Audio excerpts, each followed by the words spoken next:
Let's now tell you what else made news around the world. Time for Gravitas Global Headlines.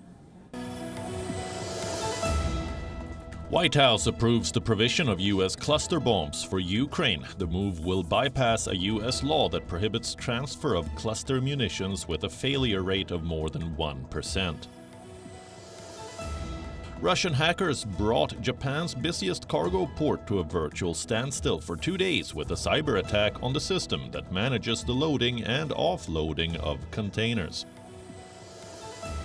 U.S. Treasury Secretary Janet Yellen says that the decoupling from the U.S. and Chinese economies would be virtually impossible and would destabilize global markets.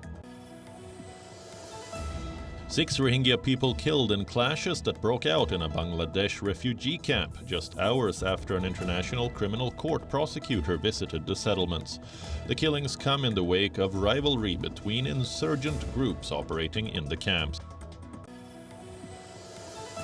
Israeli forces killed 2 Palestinian militants as a firefight erupts during a military raid on the occupied West Bank city of Nablus.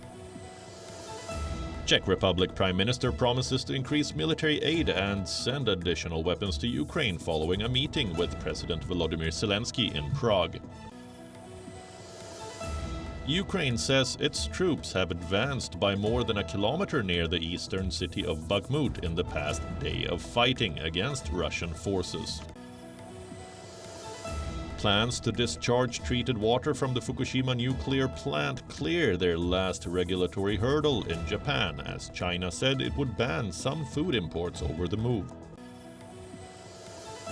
Second seed Aryna Sabalenka overcame a scare to reach the third round of Wimbledon. The Belarusian had to come back from a set down against Varvara Gracheva to claim a 2-6, 7-5, 6-2 triumph.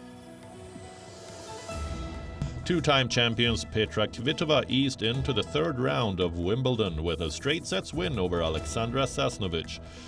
9th seed Kvitova completed a 6-2, 6-2 victory for her 7th straight triumph on grass. WION now available in your country. Download the app now. Get all the updates on the move.